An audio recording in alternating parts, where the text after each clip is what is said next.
ابو ذر غفاری رضی اللہ تعالی عنہ کی مثال بھی جو ہے وہ حضرت عیسیٰ علیہ السلام کی مثال ہے. فقیرانہ درویشانہ زندگی گزاری، حضور کی صحبت میں وقت گزرا، باقی ساری زندگی ایسے گزار دی. کہتے ہیں دخلت علی رسول اللہ صلی اللہ علیہ وسلم، ایک دن میں حضور کی خدمت میں حاضر ہوا. قلت یا رسول اللہ صلی اللہ علیہ وسلم اوصنی، میں نے عرض کی حضور مجھے کوئی وصیت فرمائیے، مجھے کوئی وصیت فرمائیے.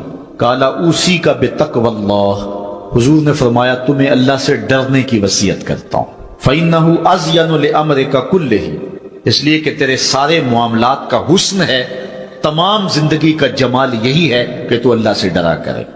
یہ حضور نے مجھے فرمایا. قلت زدنی، میں نے عرض کی حضور یہ عمل ہوگا، کوئی اور وصیت فرمائیے. تو حضور علیہ السلام نے ارشاد فرمایا علیک بتلاوت القرآن وذکر اللہ عز وجل فإنہ ذکر لک فی السماء ونور لک فی الارض. فرمایا ایک تو قرآن مجید کی تلاوت کیا کرو، دوسرا ذکر اللہ کیا کرو. آسمان پر اس سے تمہارا ذکر ہوگا اور زمین میں تمہارے لیے باعث نور ہے، تمہیں من میں چراغاں نصیب ہوگا اور تمہارے لیے روشنی ہوگی ان دو کاموں کے کرنے سے.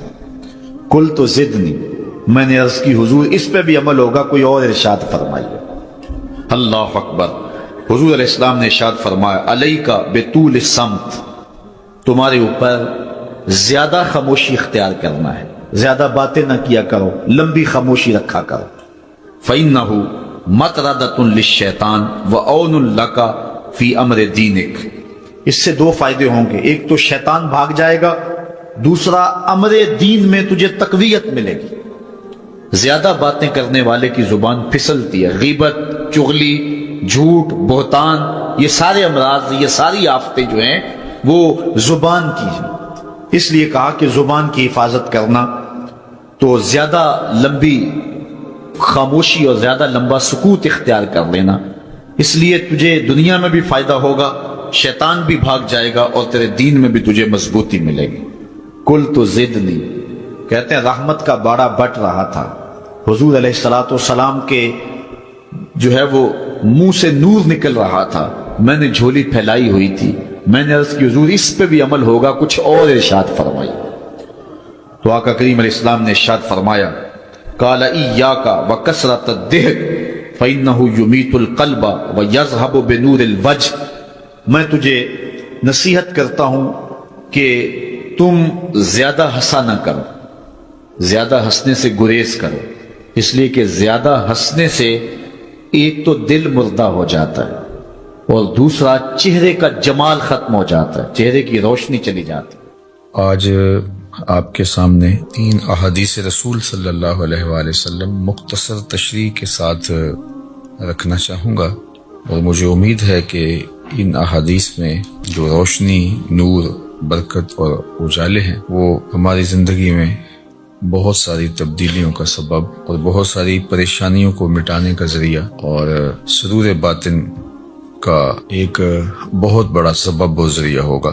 حضرت عبید اللہ بن محسن الانصاری رضی اللہ تعالی عنہ فرماتے ہیں کہ اللہ کے محبوب علیہ السلام نے ارشاد فرمایا من اصبح منکم آمنا فی سربہ، جس نے صبح اس حال میں کی کہ وہ بالکل امن میں تھا، اس کے ماحول میں، اس کے قبیلے میں، اس کے گھر کے اندر چین اور قرار تھا، کوئی ناگہانی آفت نہیں تھی، کوئی ایسی چیز نہیں تھی کہ جو اٹھتے ہی اس کو بے چینی، پریشانی اور دکھ اور تکلیف دیتی، بد امنی نہیں تھی. وہ آرام کے ساتھ اٹھا، سکون اور طمانینت کے ساتھ اس نے صبح کا آغاز کیا. معافن فی جسدہ، اور اس کے جسم کو کوئی بیماری نہیں تھی، اللہ نے اس کو عافیت سے رکھا.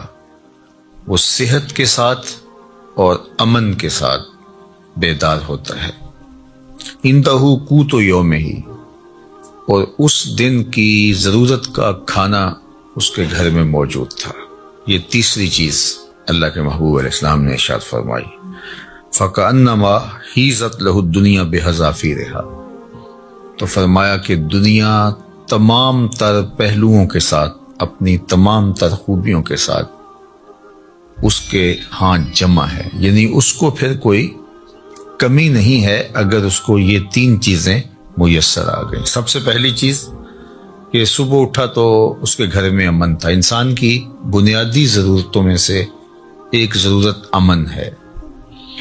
بد امنی، بے چینی اور معاشرے کے اندر پھیلا ہوا انتشار یہ بہت اذیت ناک ہوتا ہے، اور اگر انسان کو اپنی جان کا بھی خطرہ ہو تو اب مجھے آپ بتائیے کہ باقی چیزیں تمام کی تمام میسر بھی ہوں تو ان سے تلذذ تو حاصل ہی نہیں کیا جا سکتا۔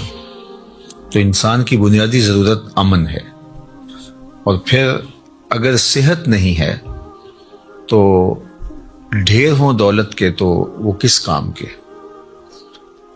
اور تیسری بات کہ انسان کے پاس صحت بھی ہے اور امن و امان میں بھی ہے، لیکن کھانے کو ایک دن کی روزی بھی نہیں ہے، تو ظاہر ہے پیٹ تو تقاضا کرتا ہے۔ بھوک جب ستاتی ہے تو انسان اس کے لیے بے چین ہو جاتا ہے۔ اب کوئی شخص صبح جب بیدار ہوا تو تینوں چیزیں اسے میسر تھیں۔ ایک تو امن و امان کی صورتحال تھی، دوسری چیز ارشاد فرمائی کہ وہ اپنے جسم میں کوئی بیماری نہیں پاتا تھا، خیریت کے ساتھ اٹھا، عافیت کے ساتھ بیدار ہوا، اور تیسری بات ارشاد فرمائی